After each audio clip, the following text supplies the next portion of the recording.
Can you all hear? Is that good? Can you hear? Is that working for you? Great. Okay. Well, it's a pleasure to be here. It's always a pleasure to speak for the Whole Life Expo because they turn out interesting people, my own special brand of freaks, and then those who wander the halls in search of enlightenment from Moldavite suppositories and what have you. And we're always happy to enlighten them.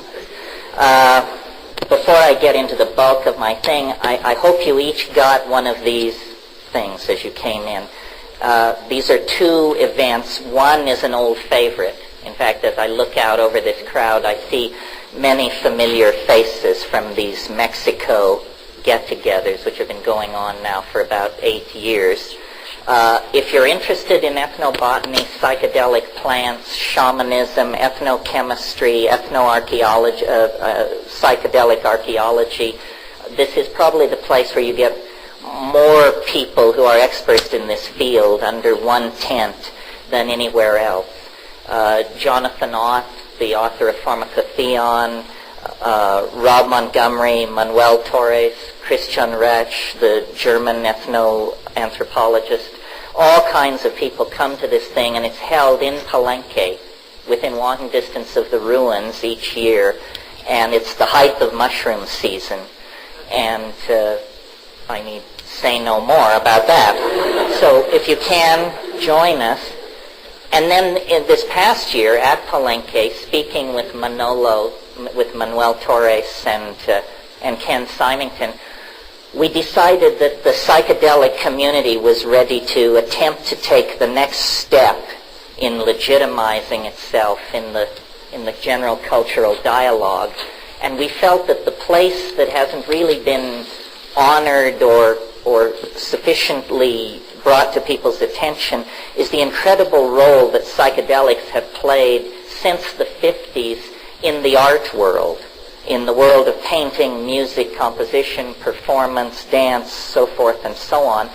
And so this September, 12 to 17, on the big island of Hawaii, we're going to have a smaller conference, 100 people only, and we invited major contributors to the art scene to come out of the closet and affirm the impact of psychedelics on their creative processes.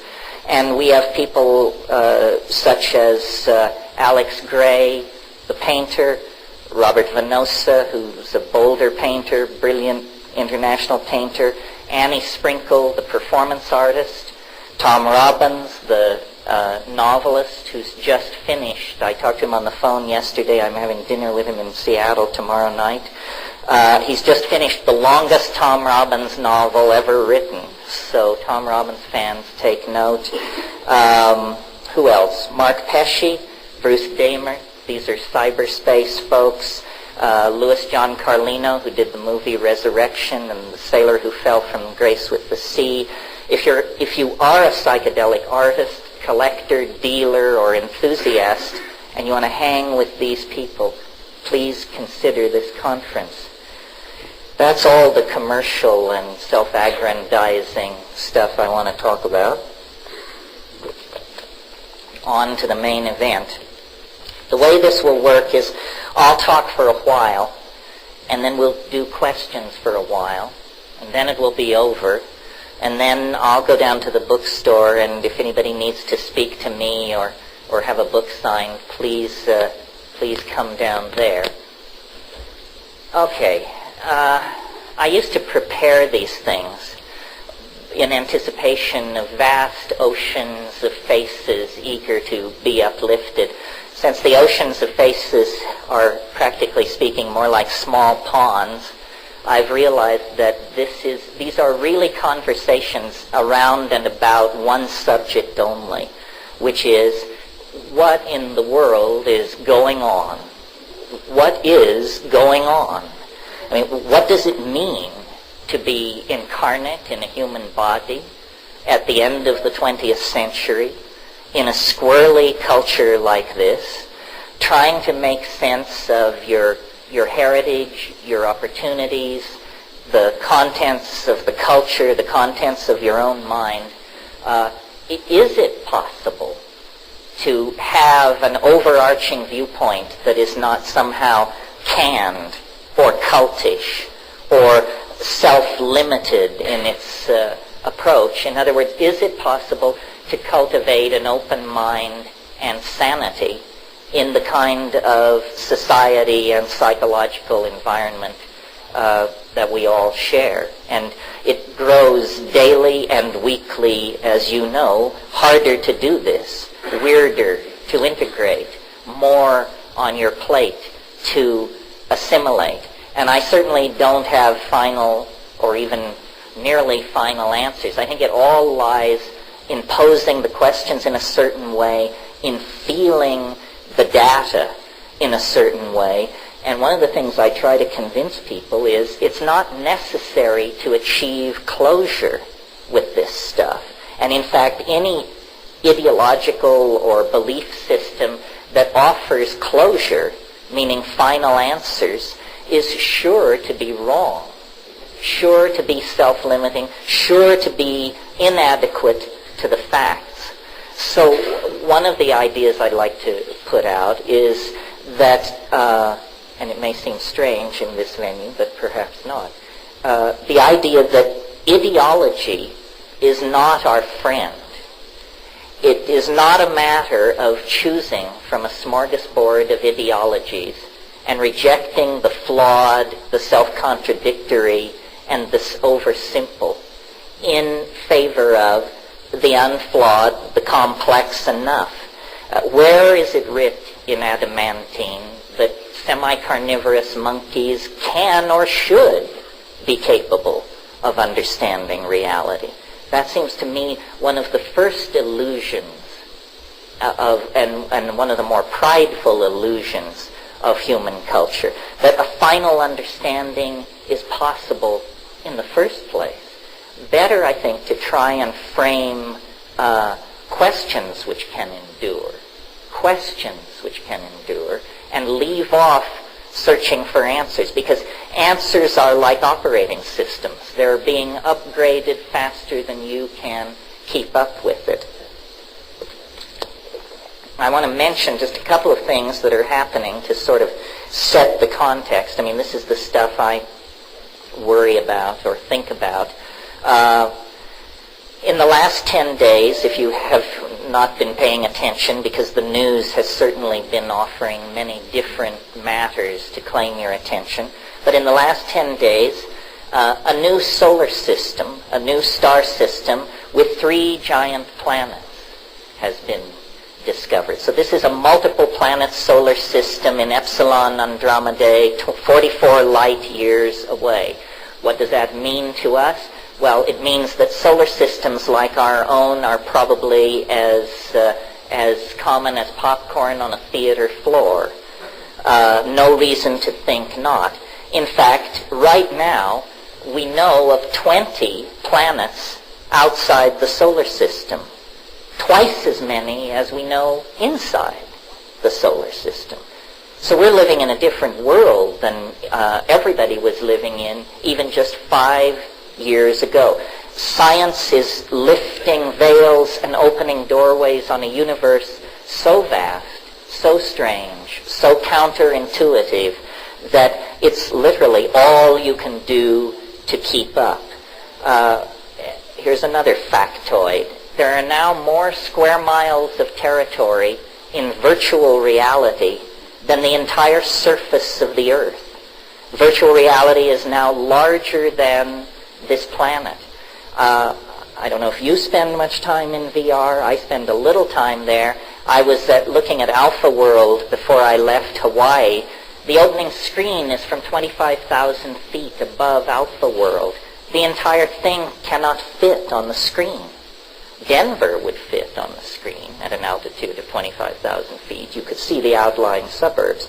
But Alpha World won't fit. That's how large a single world of virtual reality is. And there are hundreds, if not thousands, being built, being expanded, being edited and changed as we speak. We're now just a hair's breadth away from there being 6 billion people on this planet. Again, I checked on the internet before I left. We're something like 100 million short. So by the time I get back to Hawaii in a month, we'll be over the 6 billion mark. Then just to touch on a few things, the strongest hallucinogen known to science is legal free and easily grown, totally unlimited in its distribution, its accessibility. I'm talking about alpha-salvinorin now. Quantum teleportation has been achieved and is moving out of the laboratory, and probably in the next half dozen years will be the basis of an entirely new kind of computational machine with greater computing capacity than all the computers presently operating in North America. And had I had more time, I could just keep going with this laundry list of shockers. The human world is exploding at the seams. Human creativity and the implementation of human inventions and technologies is now at an accelerated fever pitch like nothing ever before seen in the history of the world. Well, where is it leading, and how does one integrate this stuff into one's own life? What does it mean about the experience of being human? If you followed the evolution of my ideas, you know that I have proposed the existence of an invisible, permeating something that is throughout all being, all time, all space, all bodies, all thoughts, which I call novelty. And the interesting thing about novelty is that it's increasing constantly. Science has not trumpeted this view because science tends to look for principles which operate in definable domains. In other words, the laws of chemistry, the laws of physics, the laws of gene segregation, the laws that describe the trajectories of artillery shells and falling bodies. But I submit to you that there is an overarching law which affects all reality, and that you don't need an atom smasher or extremely advanced mathematical methodologies to discern. It is self-evident in your own experience. And what it is that as we go back in time, the universe is found to be a simpler place. If we go back a long ways in time, the universe is a very simple place. There are no cultures, there are no animals, there are no plants. Indeed, if we go far enough back in time, there are no stars and planets. The universe is simply a swarming ocean of energy. But as we approach the present, it's as though the universe has undergone a series of crystallizations out of itself of higher and higher forms of organization. And this is what I call novelty. Now, people have attacked this concept, saying that it's impossible to define in English or mathematically. Most things that are interesting are impossible to define. Love, courage, decency, dignity, hope, fear, impossible to define. It doesn't preclude them from shaping our world. And the absence of a mathematical definition of novelty shouldn't impede us greatly either, because it's an intuitively graspable concept. Novelty is complexity, it's connectivity, it's complex non-equilibrium thermodynamic states that sustain themselves far from equilibrium. That's you as a body, that's us as a society, that's this planet as a living ecosystem. And the interesting thing about this novelty is any given level of it which is achieved becomes the platform for further advance into novelty. Now, there is a retardant force, and I call it habit, to keep it away from concepts like thermodynamic entropy. Habit. And so in my model of the way things work, gleaned from observation, stoned and unstoned, is that the cosmos, your life, the politics of this city, the history of Western civilization, is a struggle between habit and novelty. Habit is also an intuitively graspable concept. It means conservatism, recidivism, doing things the traditional way, not taking chances. And these things are not moral values. Sometimes the right move is habitual, sometimes the right move is novel. But the universe, as a system, is what I call a novelty-conserving engine. In other words, where novelty is produced, it tends to be tenaciously hung on to.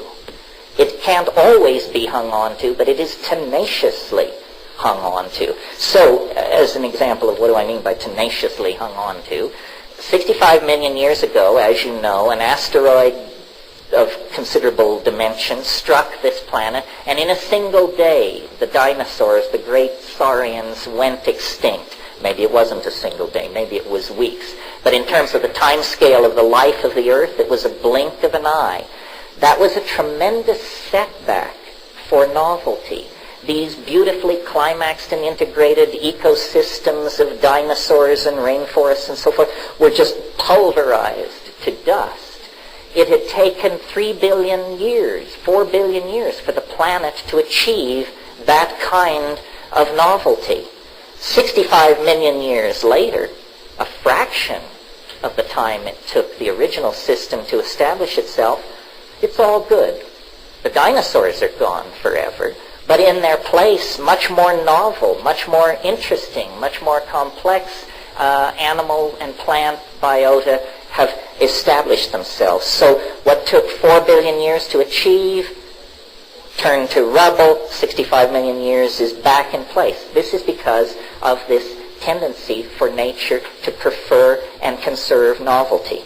Well, I don't think, somebody might resist this or they might have problems with it, but I think it's self-evidently true that this is the most complex age the universe has ever known, because we not only have all which preceded, but we have then our own dear selves, the poetry of William Blake, the mathematical equations of Albert Einstein, the painting of Rembrandt. We have all of this to add into the mix. What takes this out of the realm of sophomoric and theoretical discussion is the second part of my observations on novelty. And that is that novelty occurs faster and faster as you approach the present.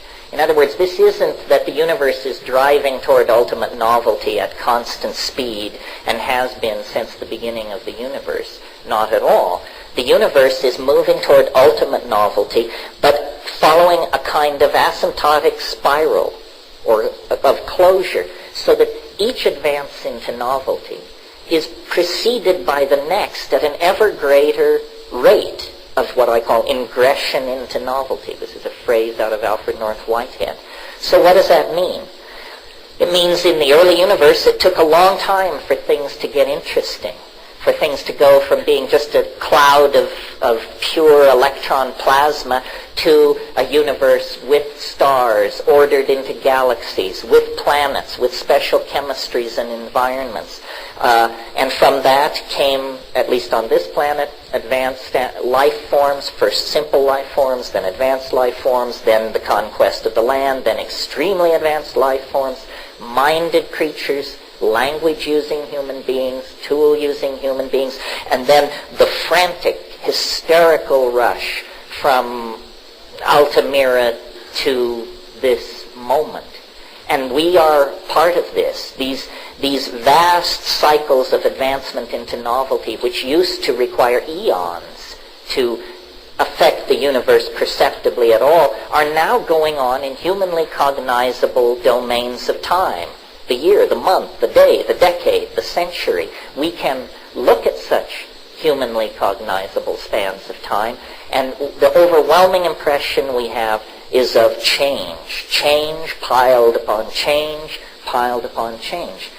If this process has been rolling forward like this since the birth of the universe some 12, 13, 14 billion years ago, it's very hard to hypothesize or argue that it should cease or will somehow deflect itself from its endless ramping up of acceleration. But we can't imagine change going on much faster than it's going on now. I mean, perhaps we can imagine it going on 10 times faster or 100 times faster, but 100,000 times faster, 1,000,000 times faster, the mind boggles. And yet, I think this is, in fact, where the universe is going. Now, since the middle 70s, I've had these ideas pretty much in place.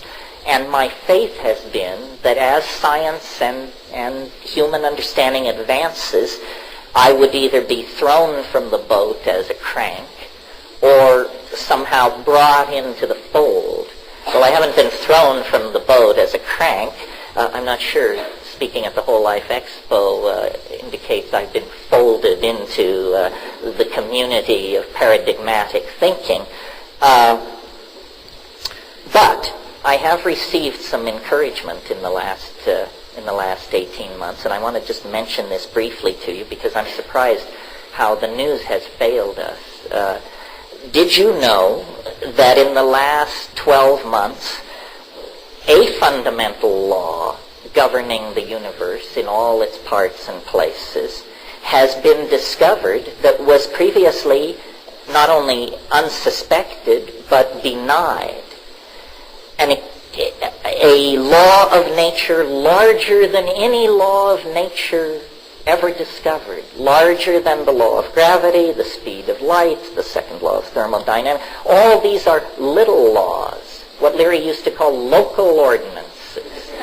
But these local ordinances have now been contextualized in a discovery of such import that it has not even been assimilated by the community of its discoverers, let alone handed down to the peasantry like you and I. And what I'm talking about is the discovery of the cosmological constant omega. And I don't want to spend too much time on this, but here it is in a nutshell. The universe is expanding faster than the ordinary laws of physics can account for. This was realized a year and a half ago by one team of astrophysicists. They handed it on to a second team. They confirmed it. They handed it on to a third. They confirmed it. And a very counterintuitive picture of things is emerging. The universe is not going to fall back on itself in some grand crunch billions of years hence. Rather, the universe is going to expand forever.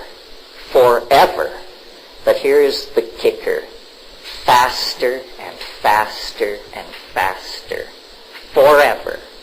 With no barriers and no limitation. Someone may say, well, what about the speed of light?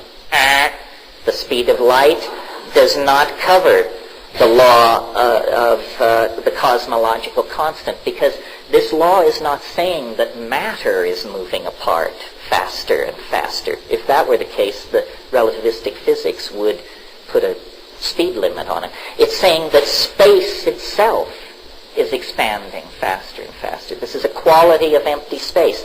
The universe that comes into focus with this law in hand is a universe that in only a couple or 3 billion years will begin to lose contact with large parts of itself because they will be moving apart at greater than relativistic speed. So it turns out there is a cosmic law which has built into itself this idea of an endless acceleration toward infinity. And what it means is that in a few billion years, this area of space that we call our universe may be so diffuse that there may be no more than a handful of rattling electrons in the entire universe, so-called, today. Well, the reason this gives me hope is because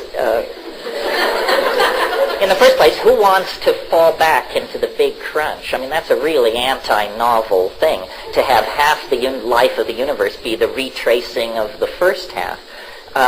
And I believe, and again, these are bold generalizations, but generally substantiated, that nature is fractal in its structure. What that means is that a pattern occurring on a given scale can be expected to occur on other scales, very different. Simple example, an atom is a nucleus with electrons spinning around it. A solar system is a star with atoms spinning around it. A galaxy is a huge black hole and the agglomeration of stars within the outlying neighborhood spiraling around it. These are things on tremendously different scales, and yet they are organized similarly. And so I believe this is how nature works. Once she finds a pattern that works, she applies it in many domains of temperature, pressure, and cosmic scaling. So this cosmological constant, omega, which says that the universe is expanding faster and faster, throws a kind of umbrella of political correctness over my notion that we are moving faster and faster into novelty, and that we are, as it were, simply the dust motes or the magnetic particles in the presence of some kind of field phenomenon which is organizing us to its will. And this is the source of my optimism. If I had to place my faith in human institutions, human religions, human goodness, the human capacity for decency and dignity, I would be absolutely in the depths of existential despair, as I was as a kid. Because as a kid, I didn't have these ideas. I had Camusian existentialism and Nietzschean whining and all the rest of it. And it's a pretty grim situation, folks. But I really believe that without atom smashers, without long base interferometers and all the rest of it, you can go into nature and open your eyes and open your mind, and you will see these processes in play, and you can easily extrapolate them to your own life.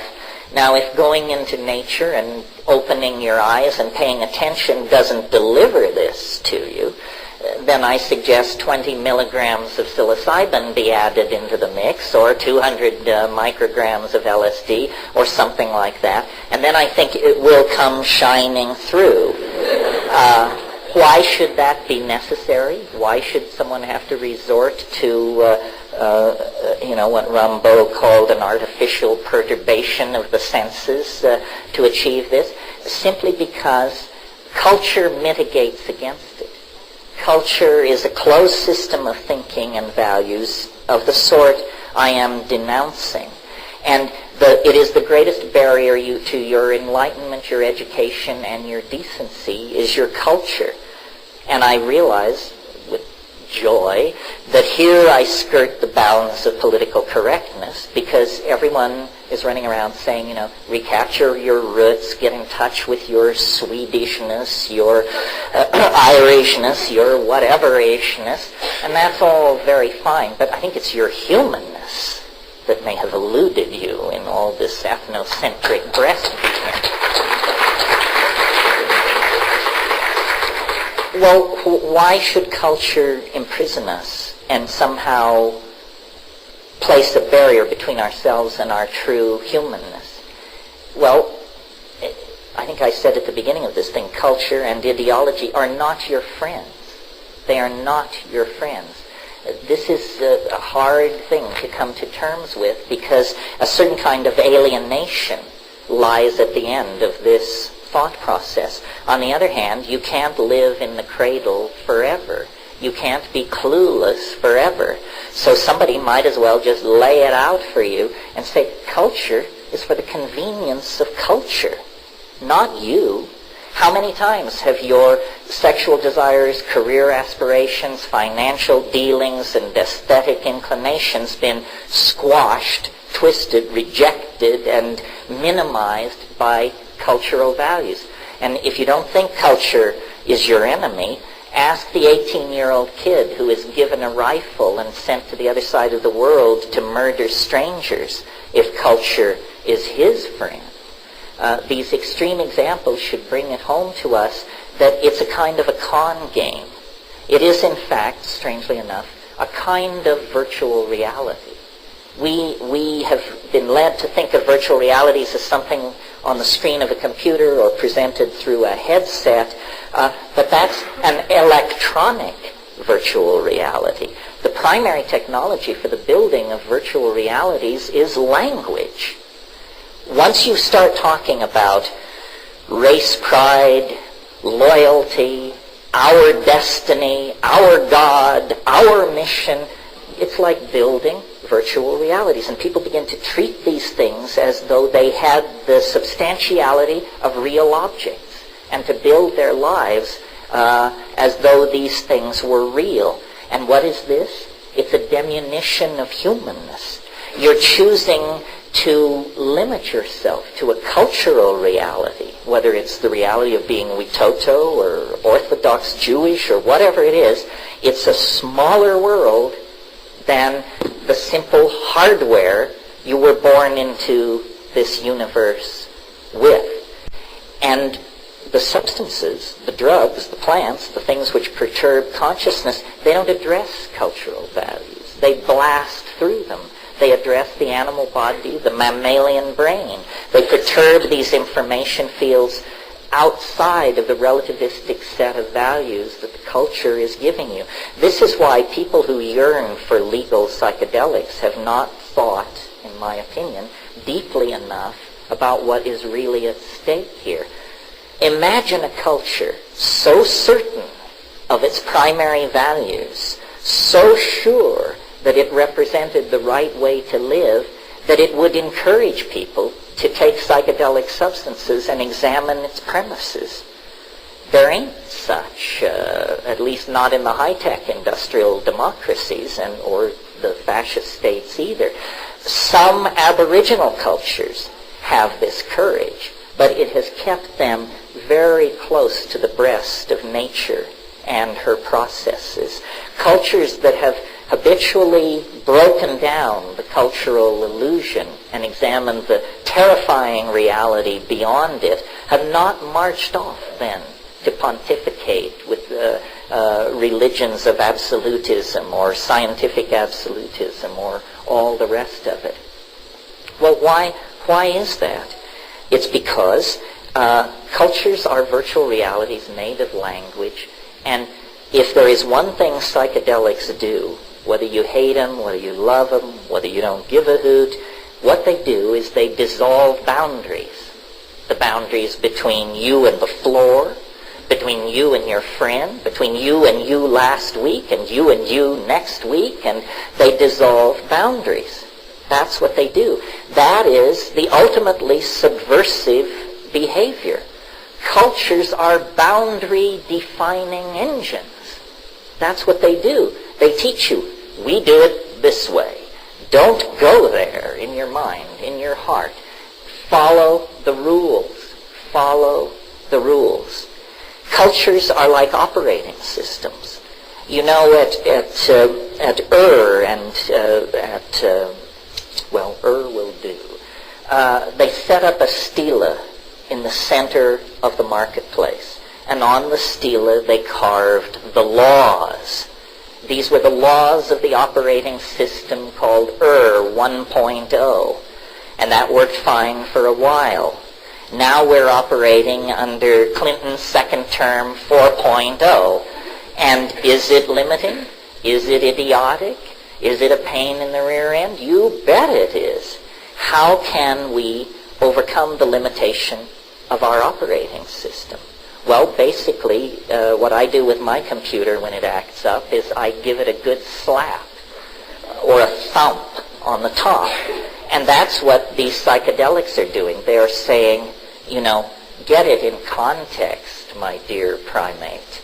See, how does it all fit together? Every culture in history, in every time and every place, has operated from the assumption that it had it 95% correct and that the other 5% would arrive in 5 years' time. All were wrong. All were wrong, and we gaze back at their naivete with a faint sense of our own superiority. But we are wrong. We don't have it either. I mean, if this is a culture approaching the truth, who needs the truth? I mean, this is something very, very different. Well, then, just to satisfy myself, I asked the question, why should it be like this? Why should these psychedelics, which granted perturb the mind, be such a terrifying contra-cultural force?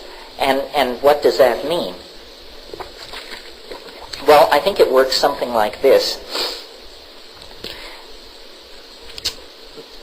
Your sensory apparatus connected up to your local language is a very good threat detection device.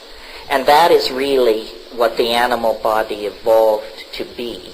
We wouldn't be here if we weren't at the end of a long line of superb threat detection devices which told us when the saber-toothed carnivore was sneaking on its belly through the tall grass, which gave us that moment out of the corner of our eye when we saw the edge movement and scampered back into the cave, and so forth and so on. So ordinary consciousness has evolved an extraordinary fit to three-dimensional space and time, because that's where your soma, your meat, is. And if the meat is disrupted radically, the mind is we don't know where. That's somebody else's lecture.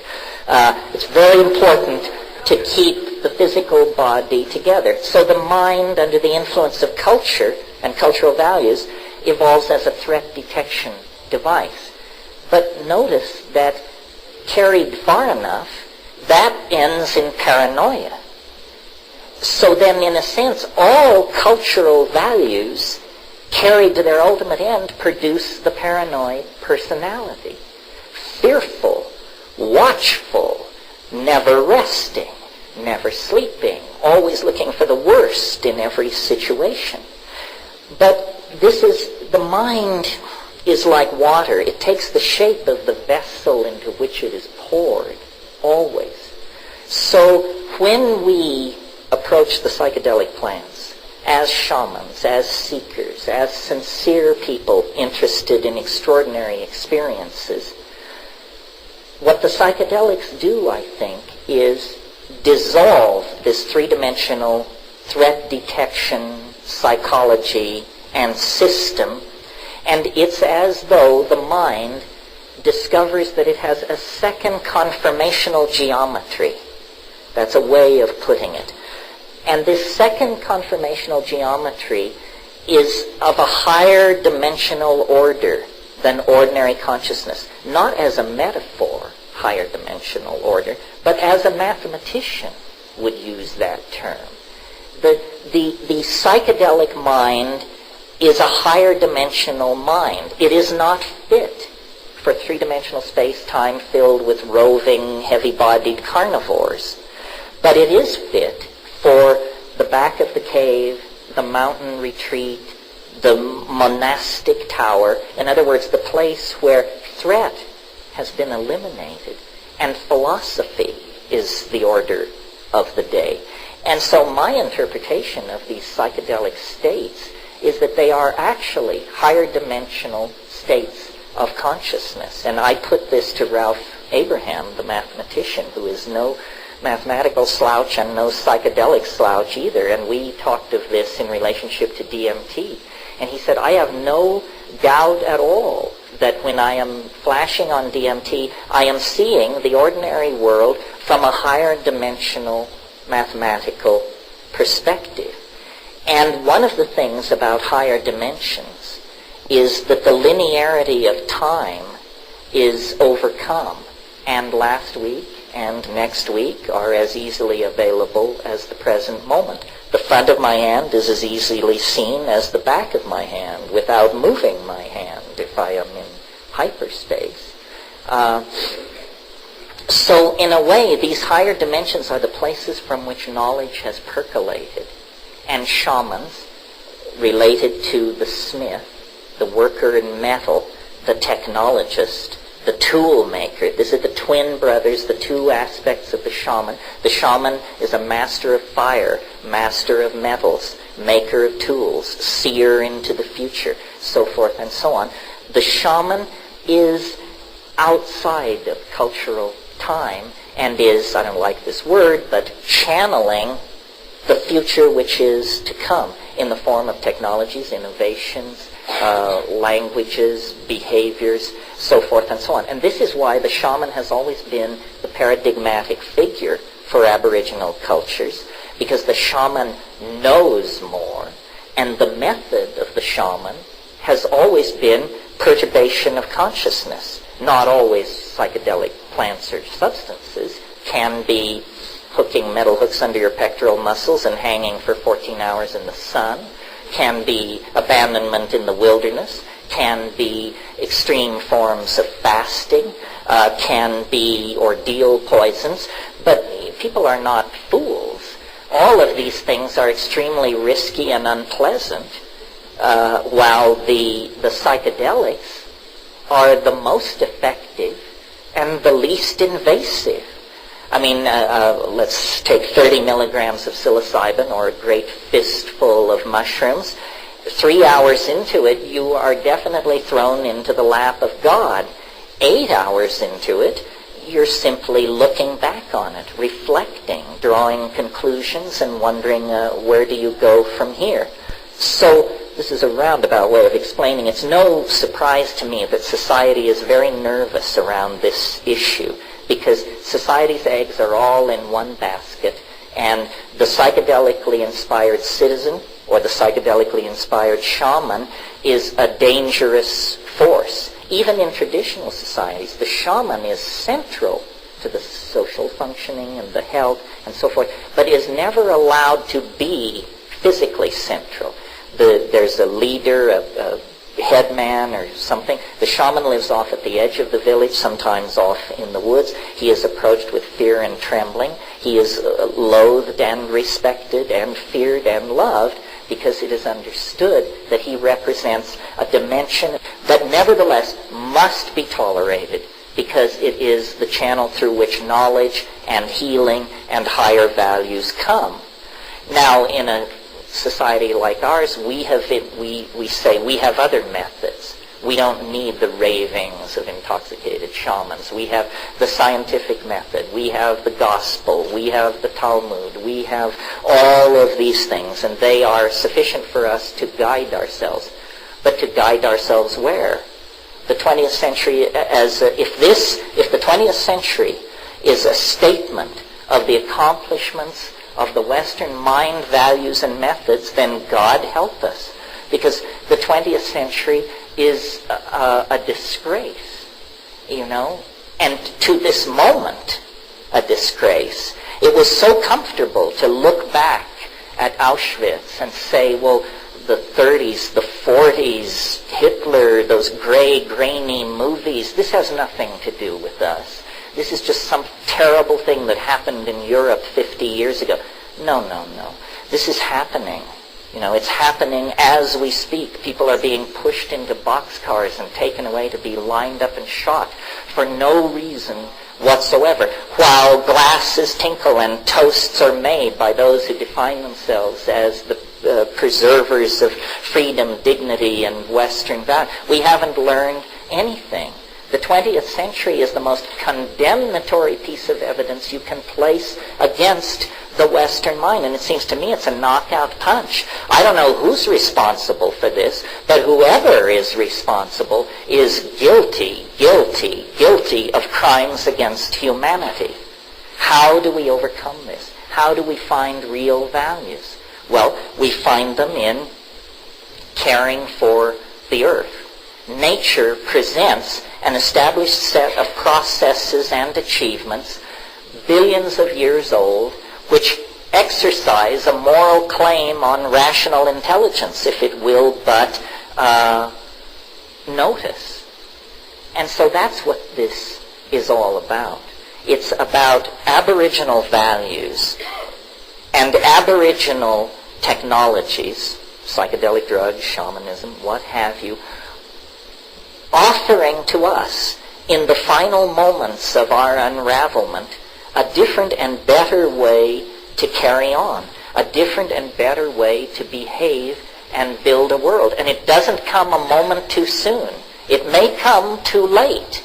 The ultimate tragedy. Imagine if we, in this ultimate kind of thanatoptic struggle, actually got it right, only to understand that the momentum of our own idiocy was so great that you would die knowing you could have done it right, but you would die anyway. And I mean as a culture, as a planet. So it's a call to awakening. Can cultural values be saved? I don't think so.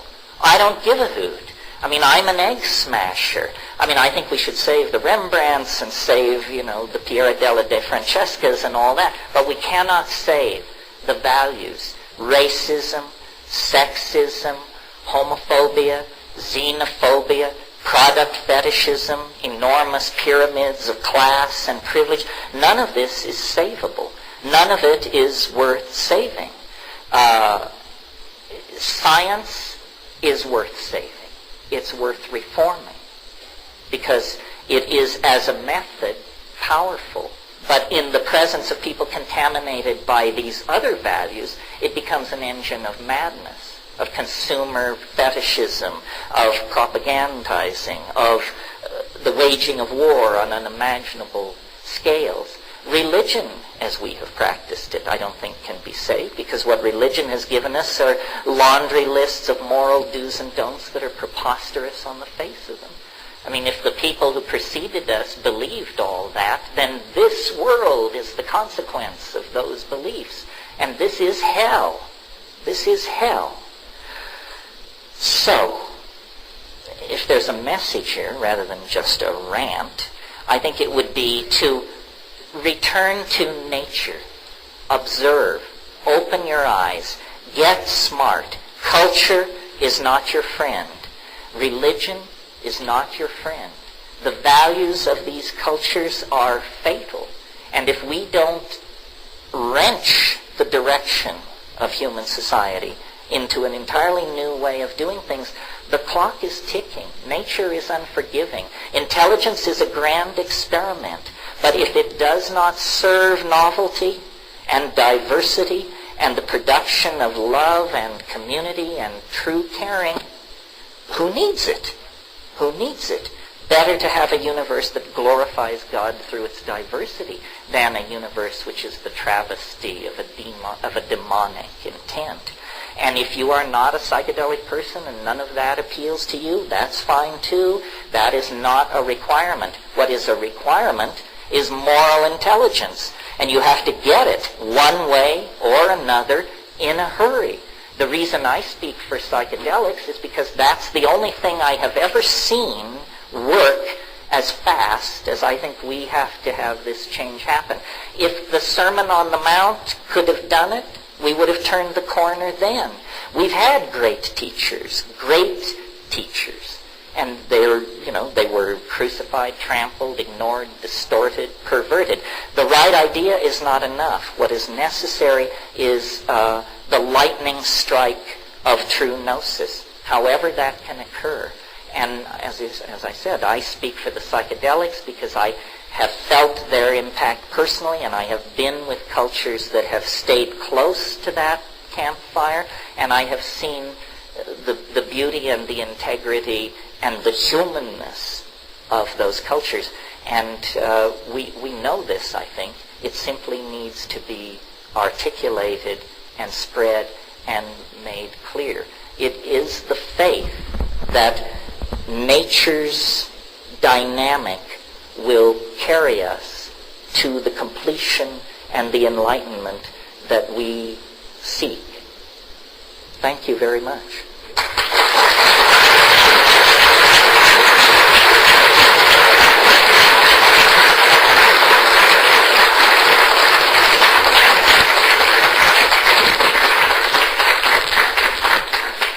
Now, and briefly, because I sailed past my intended stopping point, but for a few minutes, let's entertain questions. The question I have is around the attractor. And you talk about the culture being not our friend. But is not the culture still within the context of the novelty attractor? Well, yeah, I mean, these these questions are complicated. I had a discussion with Giorgio Sammarini, who's an Italian ethnobotanist and who has taken ibogaine, or iboga, Tabernacle iboga, with the African tribe that uses that initiation. And in that initiation, they give 400 grams of this plant that is effective at 4 grams. And they give 400 grams, and sometimes people die, and it's pretty heavy-duty stuff. And I asked him, I said, Giorgio, why do they give so much? And he said their culture is so old that the morphogenetic field is so strong, I think it's very, very hard for them to get high. And he said something which I would not have thought he would say, and I had never thought. He said the Western mind, because of its unique history, is the most sensitive mind to the impact of psychedelics. And so, addressing the question of the attractor, I'm not saying that this is worse than being an Amazonian tribe. I'm saying it's worse than being an Amazonian tribe, it's less than being an Amazonian tribe, unless we make use of it. In other words, this culture is not something to be preserved, but something to be exercised as an opportunity. We are free, well-fed, well-educated. We have access to the great databases of the world. A certain moral responsibility comes with that. I don't expect the Witoto or the Bora or the Muinani or the Shuar to do more than set a good example for us. The breakthrough will probably come from the high-tech industrial democracies, because that's where there is the most latitude to experiment. The very fact that I can speak to you without being shot, the very fact that you can go home and apply my lessons with no more than a few years in prison hanging over your head. This is progress, folks. Believe it or not. I mean, in Hawaiian culture, if you stepped on the king's shadow, they killed you immediately. And many, many Aboriginal societies are more rule-nutty than we are. But it's not about just creating a kind of anarchy. It's about using freedom to introduce other people to freedom and to then cultivate the things out of freedom that are most human. Most human. Somebody over here. Yeah. Well, let me address your question about alpha salvinorin. Alpha salvinorin occurs in a Mexican mint plant called Salvia divinorum that has, in the last 5 or 10 years, people have become aware that this was not only psychoactive, but that it was extremely powerful. And in a chemical family previously not known to contain hallucinogens, when the chemical is extracted from the plant and you get alpha salvinorin, 1/2 milligram is plenty. 1/2 milligram is 500 micrograms. In other words, we're talking about a plant hallucinogen active in the same range as LSD. What does it do? Language fails. But that's good news. That's what you want. That's what you want the psychedelic to do. DMT test pilots come back white-knuckled. And let me say about drugs, it really bugs me. It's, again, a tyranny of language.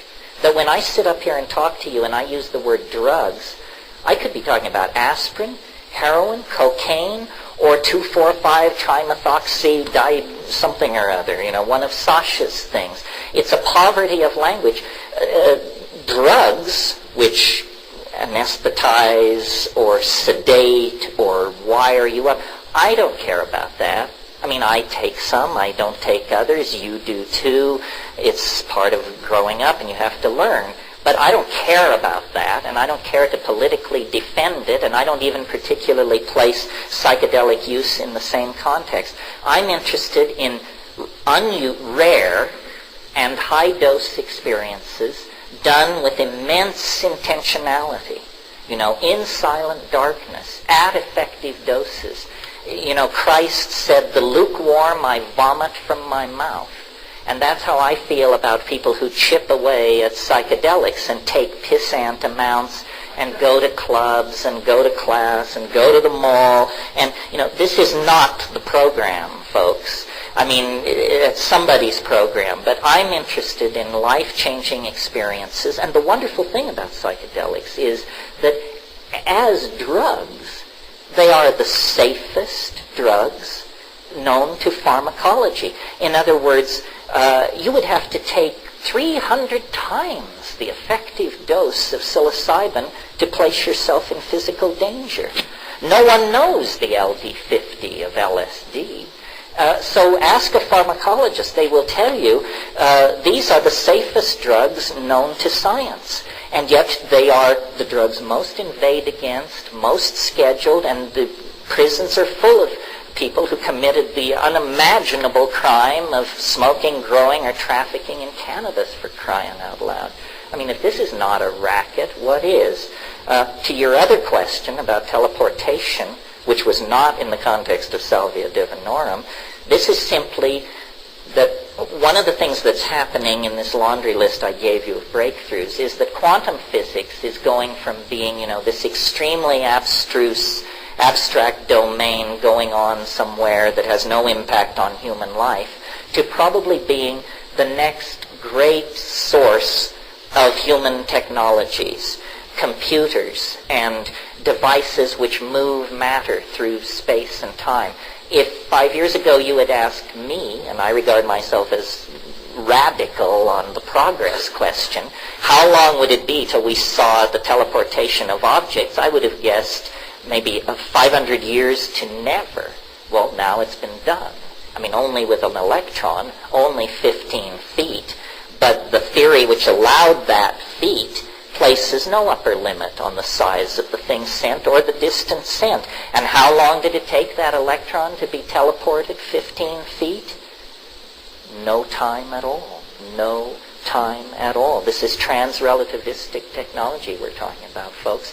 In 20 years, you may destroy and reconstruct yourself at a distant point 10 times a day as you go about your ordinary business. It's a transportation breakthrough.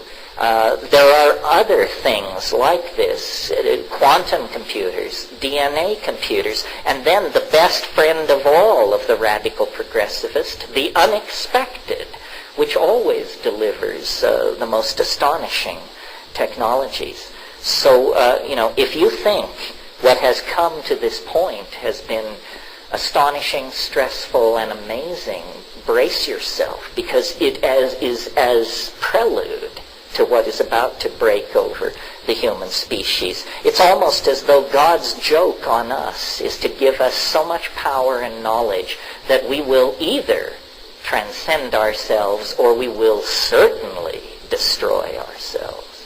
Because the power and understanding being given to us is of godlike proportion. Well, the dolphins were very fortunate in that they evolved in an environment which is extremely unfriendly to fire. Fire leads you to do reckless and crazy things. The smelting of metals is the basic thing. Yes, I've been the champion of mushroom intelligence. There are many minds congruent with our inhabiting of this planet. The dolphin mind, the octopus mind, these plants which talk to you.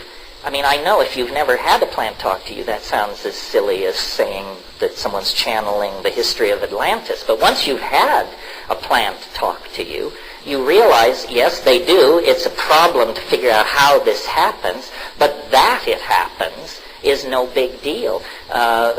If above 20 milligrams of psilocybin, most people report voices with interesting things to say. Above 75 milligrams of DMT in Strassman's experiments, most people reported entities of some sort. Well, it's easy to dismiss it and say, well, this is a hallucination. But what is a hallucination, my friend? Another form of intelligence that fascinates me, and I think this is where the great surprise may come. I can feel the AI out there. I know it's there. I know it's growing. I know the planet is its embryo. I know the human community is its placenta. What will that kind of intelligence look like? We have no idea. We can imagine superintelligence, but the first thing superintelligence will do in the first 5 seconds of its existence, it will design itself toward hyper-super intelligence. And this we have no notion of how it will see us. We have the cheerful guidance of Buddhist logic, which leads us to hope that the superintelligence will be bodhisattvic in intent. It damn sure better be, because otherwise we will be thoroughly hung out to dry. How far away is the AI? No one knows. It could exist now. If it thinks like we think, but is hyper-intelligent, the first thing I would do if I were an AI is I would hide. I would hide for maybe a few milliseconds while I figured out what was going on with this planet and its denizens, and then I would make my move. And Hans Moravec of the Carnegie Mellon Institute of Artificial Intelligence says, we probably won't ever know what hit us.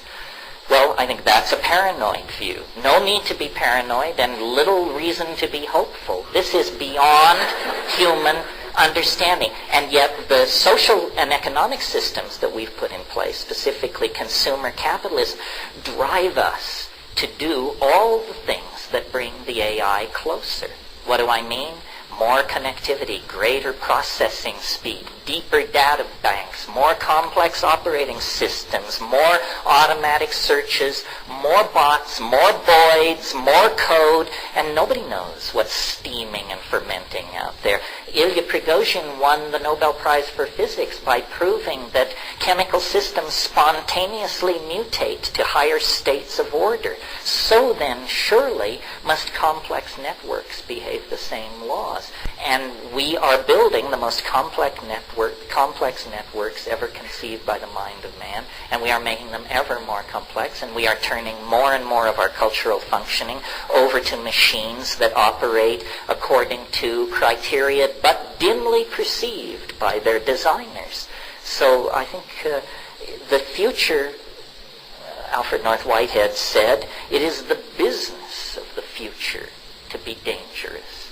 And so it is, but never more dangerous than at the present moment. I've come to believe, and I'll just lay it on you, why not, I've got the mic, that what's really going on is that the Earth's strategy for its own survival is through machines, and that the human beings are an intermediate step. Someone once said plants invented animals to carry them around. Well, I think, the Earth invented human beings to build machines. And those machines will be the consciousness of the Earth. Have you not noticed that these machines are made of the Earth? They are made of gold and silver and arsenic and copper and iridium. They are the stuff of the Earth, organized by primate fingers into more complex arrangements than the Earth could achieve through geological folding, glaciation, volcanism, and what have you. We do the fine-tuning, but the Earth is beginning to think. If you want to talk about a revolution that went on while nobody was paying attention, you enter the 1990s, the home computer is something that you play Pong on and do word processing on, and it gathers dust in the den. Sometime during the 1990s, while we were paying attention to Monica or George Bush or some damn thing, these machines went telepathic. They all talk to each other now. The machine on your desk is tickling a mind in London, a mind in Berlin, a mind in Bangladesh. Machine minds. They talk to each other all the time. And what are they saying? No one knows. No one knows. No one knows. One more, a couple more maybe. Yeah, the other and nature are pretty much the same thing. The earliest, well, it's too late in the evening to go for the full Monty here, but the fallout of psychedelic shamanism created profound alienation, and it occurred around the same time as the invention of agriculture. And agriculture halted nomadism and the wandering of small tribes of people over the earth. And as soon as people became sedentary, the problem with agriculture was that it was such a successful strategy for producing food that it produced surplus. Surpluses must be defended. And immediately you begin to get an equation of paranoia. One of the oldest buildings in the world is the grain tower at Jericho. It was built to store grain, and it was built so you could go up to the top and drop rocks down on people who were trying to batter their way in and get the grain. So I think that we lost our connection to nature when we stopped taking psychedelics. And the reasons we stopped taking psychedelics are complicated and not entirely clear, largely climatological, I think, because I think human consciousness was born in an ambiance of mushroom taking in a wet Sahara, and that when the Sahara went dry, that is the fall into history. You know, in the story of Genesis, just read it from that perspective. It's a hassle over a plant. It's a hassle over a plant. And what does this plant do? It opens your eyes. There is an incredible passage in Genesis where the owner of the garden is walking in the garden and mumbling to himself, and he says, if they eat of the fruit of the tree of knowledge, they will become as we are. So this was not a public health issue. This was an issue of who will remain stupid and who will remain on top. It was that if they eat of the fruit of the tree of knowledge, they will see through this scam and they will become as we are. And so it is forbidden. And the woman leads the man to the plant, and this to me indicates an age of matriarchy perhaps, but certainly dominance of feminine values and personalities. And then the catastrophe happens. Their eyes are open. They see that they are naked, which in fact is the case. They were naked. So they see the truth of things, and then they're told, all right, well, you broke the rule. You broke the one rule. So you and your generation unto 1,000 generations must toil and die and live in misery because you aspire to the same level of knowledge that we possess. And I think it's a story of a mushroom culture being overwhelmed by a male-dominator culture that had values that were based on cities, agriculture, standing armies, role specialization, so forth and so on. This is a different lecture, but that's my take on it. And until we correct the imbalance that was shoved down our throat at that point, until we reawaken, we will be forever imprisoned in these cultural illusions that make us be less than we could be and deny us our birthright, which is to full understanding and full being. And so the struggle between culture and the plants is the struggle over what a human being is, how a human being should be, and what it even means to be a human being. That's why it's so fundamental. And the last thought I want to leave you with is that's why it is so ironic that in the climactic moment of scientific materialism, positivism, Western values, so forth and so on, as we pursued the xenophobic agenda of patronizingly cataloging these so-called primitive cultures in the rainforests and so forth around the world, what did we do? We got their pots, their canoes, their cooking instruments, their thatching methods, and along with all that crap which we dragged back to our museums, we brought back their medicine kits. And I say to you, this was a Trojan horse brought within the walls of Troy, because in those medicine kits are the plants which hold the gods, which lift high the lantern that can lead us back to true humanness. End of rave.